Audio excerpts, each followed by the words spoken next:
Sapat na supply ng bigas sa Bicol Region, tiniyak ng NFA sa harap ng banta ng kalamidad at pag-aalboroto ng Bulkang Mayon. Kasama natin sa balitang yan si Radyoman Gerald B. Ulem.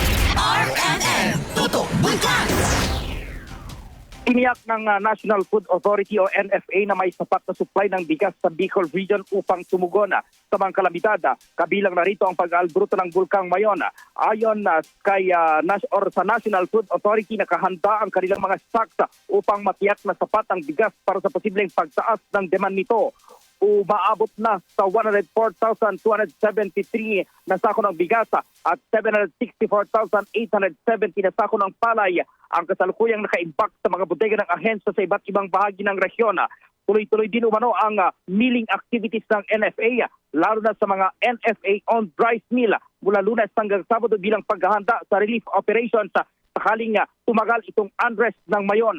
Inaasahan pang madaragdagan ang supply ng bigas dahil sa tuloy-tuloy na paggiling ng palay. Samantala, may nauna ng request ng ahensya para sa bigas mula sa DSWD at OCD habang ang mga lokal na pamahalaan sa Albay ay nagsimula na rin mag-withdraw ng kanilang kinakailangang supply sa gitna pa rin ng aktibidad ng Bulkang Mayon. Kasama mo sa DZXL RMN Manila, Radyoman Gerald B. Ulet, Tatak, RMN.